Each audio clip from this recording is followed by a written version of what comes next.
आपका अपने YouTube channel कणिका institute में स्वागत करता हूँ। जैसा कि आप लोगों ने पिछली क्लास में देखा होगा, परमेय संख्या के बारे में हमने देखा है। आज हम देखेंगे अपरमेय संख्या के बारे में। परमेय संख्या के बारे में हमने देखा था, थोड़ा सा जिक्र करेंगे। कंडीशन क्या थी? पहले कंडीशन थी कोई भी संख्या p/q के रूप में होगी तो परमेय संख्या। दूसरी कंडीशन थी p और q क्या होने चाहिए? पूर्णांक होने चाहिए। तीसरी कंडीशन हमने बताया था q ≠ 0 होना चाहिए। ये इतनी कंडीशन है परमेय संख्या की। आज हम बात करेंगे अपरमेय संख्याओं की। अपरमेय संख्या के बारे में हम देखेंगे। एक कंडीशन आती है वे संख्याएं जिन्हें p/q के रूप में नहीं लिख सकते। यहाँ था इस फॉर्म में हम लिख सकते थे, बट यहाँ p/q के फॉर्म में हम ना लिख सकते, ये हो जाता है।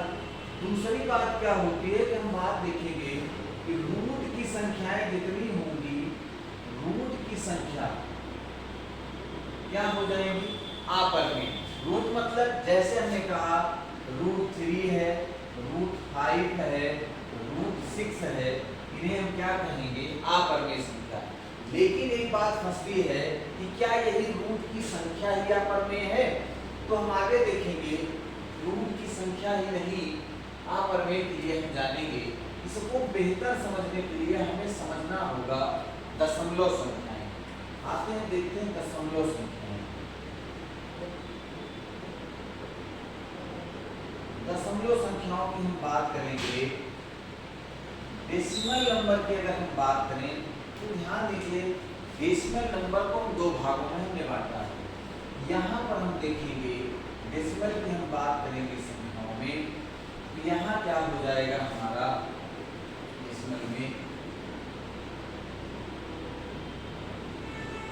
दशमलव संख्याओं में हम बात करेंगे, यहाँ एक हमारा आएगा आवर्ती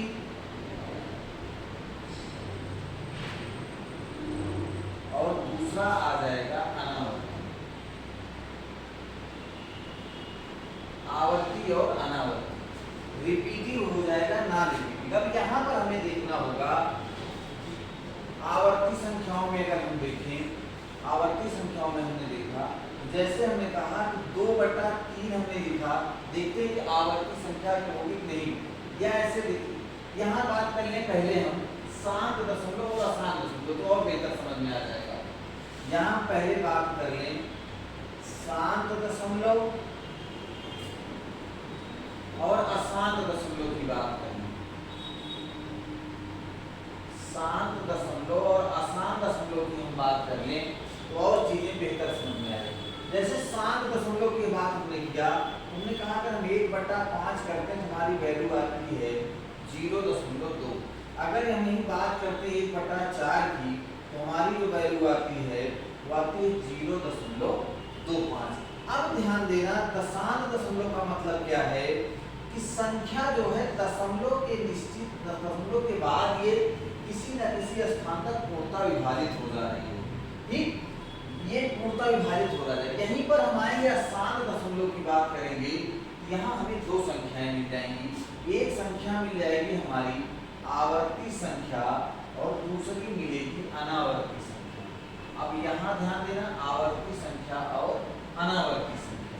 हमने कहा यहाँ संख्या दशमलव के एक निश्चित स्थान के बाद कहीं ना कहीं पूर्णतः विभाजित हो जा रही थी।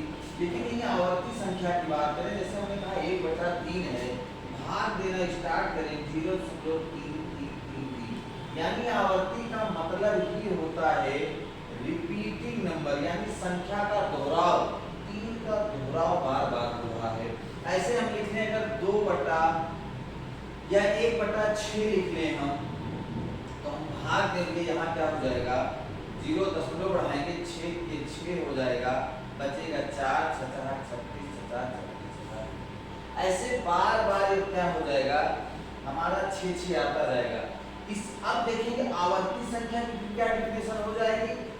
एक संख्या कोई या दो संख्या या तीन संख्या, यानी दशमलव के बाद 1 2 3 संख्याओं की पुनरावृत्ति कई बार हो, एक से अधिक बार हो, उन्हें आवर्ती संख्या कहते हैं। थोड़ा सा इस बात को समझने के लिए यहाँ हम देखते हैं, जैसे जरूरी है कोई एक ही संख्या का रिपीटेशन हो, यहाँ 2 3 2 3 2 3 का रिप्लेसन हो रहा है, यानी ये क्या हो जाएगा, आवर्ती संख्या हो जाएगी। मान लीजिए इस तरह से हो 1.23, फिर क्या हो जाए 0.123 123। देखिए यहाँ तीन संख्या की रिप्लेसन है, यहाँ दो संख्याओं की। आवर्ती संख्या का मतलब ये होता है ना कि जे दशमलव के बाद एक अंक, यानी एक अंक ये था 3 था, एक अंक यहाँ 6 था, यहाँ 2 अंक था, यहाँ 3, यानी दशमलव के बाद एक अंक 2 अंक या 3 अंक की पुनरावृत्ति एक से अधिक बार हो तो उन्हें हम आवर्ती संख्याएं कहेंगे।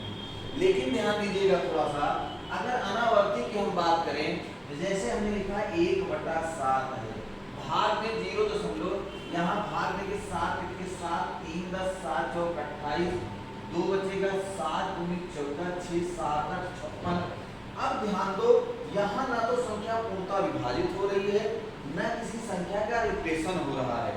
तो दशमलव के बाद अगर संख्या पूर्णतः विभाजित ना हो, किसी संख्या का रिप्लेसन ना हो, इन्हें हम क्या कहते हैं, अनावर्ती संख्या। इन्हें क्या बोलते हैं, अनावर्ती। अब बात ध्यान देने की है, कोई संख्या क्या हो या अशांत दशमलव हो और अनावर्ती संख्या हो, तब उसे भी हम क्या कहेंगे ना, अपरिमेय संख्या कहेंगे। हमने अपरिमेय संख्या के बारे में देखा, रूट की संख्या, दूसरा क्या कहेंगे, अशांत दशमलव हो, और दूसरा क्या हो, अनावर्ती संख्या हो, तो उन्हें भी हम क्या कहेंगे, अपरिमेय संख्या। आज की क्लास यहीं तक। आपको अगर हमारी क्लास बेहतर लगे, लाइक शेयर सब्सक्राइब करना ना भूलें। Thank you.